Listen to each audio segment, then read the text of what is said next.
Greetings, world. It is I, Andrew, the bearded lady from the Hairy Game Lords, and this evening we have been playing Starscraper's Cave In from Hexy Studios. What do we think? Find out.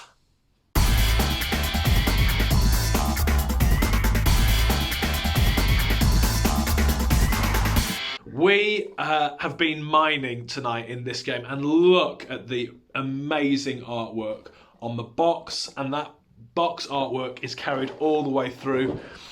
The card artwork is beautiful. It's just brilliant, kind of sci-fi feel to it all. Just some great different races or miners or mercenary miners, effectively, basically.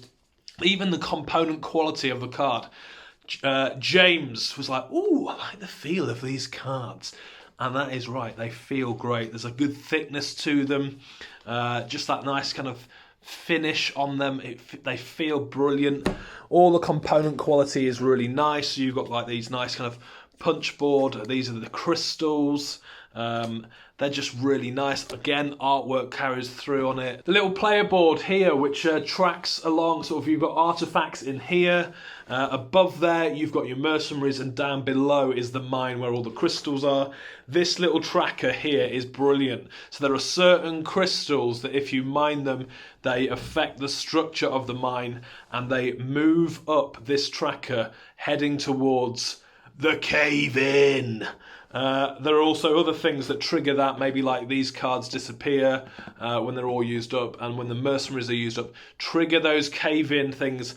And so at some point in the game, the cave is going to collapse, ushering in the final score. And what I liked a lot about this game is that you couldn't tell who was going to win until the end.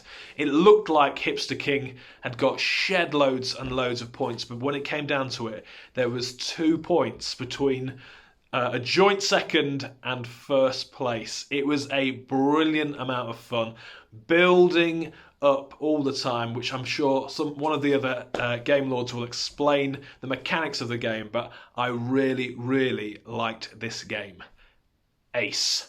So it's slightly bearded James here, and I'm going to explain a little of how the game works. Basically, you've got your deck of mercenaries, which starts off pretty poor, and that builds and builds and builds. So you can upgrade from a level 1 to a level 2, and then so on, level 3 to level 4, and 4 is the strongest, and there's only 4 of them in the game. So when you're playing your cards, you will play them onto your play area in front of you. You might do that for a few different reasons. So maybe it's to buy a leveled up card, or maybe it's to play a few of the same colour so that you can get a gem of that colour when you're mining, or maybe it would be to pay for an artifact, and the artifact's very, very varied and very powerful actually. You can make some good strategic choices in that. So when you've played all of these cards down, you will end up, at the end of your round, putting them into your base. Your base can hold 7 cards, and the top card is your leader for that stage. So you get into the flow of the game, and each player has got a base in front of them with a leader on the top. Instead of playing cards, you could spend your go to raid a base, including your own base. And what happens is you will target, for example, target Hipster Pete the Hipster King. I'm so sorry, I always get your name wrong. Or maybe Pete the Hipster King targets me for getting his name wrong all the time. And he does not get dibs on my leader. I get him back into my hand. But he gets all of the players, all of the cards in my base up to his hand limit of 7. Which can decimate you, but at the same time leaves you open to steal from somebody else. And so one way to do well in this game is actually by kind of being a bit rubbish and then taking another player's hard work into your hands. So there's a good movement and transaction of cards around the table. Player interaction is not direct, but at the same time very influential over each other and how it's playing. So I would say this is a very kind of thought through game. When you play this game, you get the feeling that the designers have put a lot of thought into many angles that the gameplay could go, many different options for you to work on, and you come out the other end of it thinking that there's so much depth to this. Like, it is, I don't know, very thematic in the way that you approach it as well, because you could really plumb the depths of this and mine into the strategy within and find the gems and nuggets of wisdom to crush your rivals. So, yeah, I think that this game has a heck of a lot of depth for strategy and a heck of a lot of replayability as well. So we've been able to use 6 different factions. You take 4, the rest of the 2 become wild, and each of these represents a deck of cards. So they're going to get shuffled in. So every single time you play, you're going to have a different mixture of mercenaries, and they all play very differently for strategy as well. So, for example, the blues, I can't remember fancy names. Blues are really great at stealing other players' powerful cards. Reds is a funny one, because reds basically takes cards from bases or hands and subjugates them into slavery or something, I don't know what it is. And they become points at the end of the game. They're like a little trophy room at the end of the game. Green is an interesting one because they're very flexible and can make it so that you can do a lot with a very limited deck, and so on. The artifacts are very cleverly done as well, because when you buy an artifact, you get to choose one half of it, and so you will cover up the half that you don't want, and that means that you've got to plan ahead with your goes as well. So if you're looking for a game with a lot of depth, which is, I'd say, very well designed, very well thought out, then this is a game for you. So we've been playing Cave In this evening, really enjoyed it.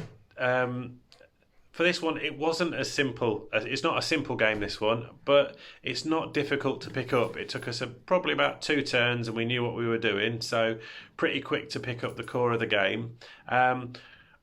What I think this game is going to have a lot of is a huge amount of replayability. We've played one game this evening, absolutely loved it. I've already thought there are 3 or 4 things that I could have done completely differently, which would have taken me in a very different way this game.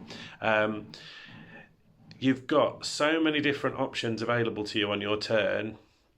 It sound well, so many, they're 4 or 5, but actually because of the different types of cards you can play, you do get a huge number of options. Obviously, depending on what you draw and what you pick up, will have an impact on that. So as the game goes on, you have to keep changing your strategy, depending on what the other players are doing and what cards you're picking up and what cards are available to you, because there are times when I really wanted a specific card, but then it's gone by the time you need it.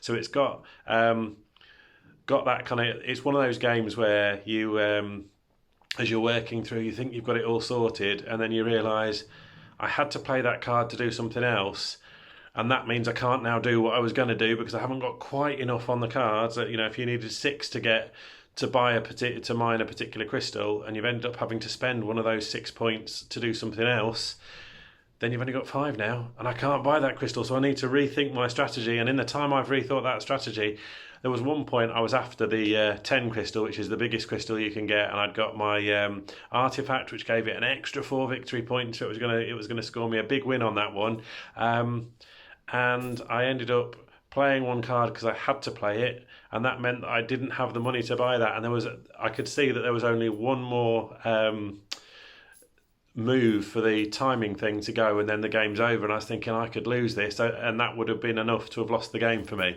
because it was a 14-point swing, and in the end of it the game was much, much closer than that.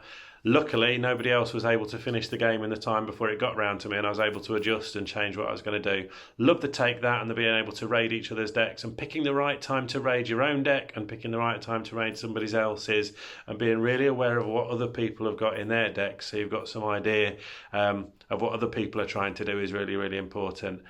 There's an element of engine building around this with the artifacts, so that you can, and the getting the powers and your leaders in the right order, so that you can sort of create really nice chains of events that give you big wins and are able to mine big and get some good resources.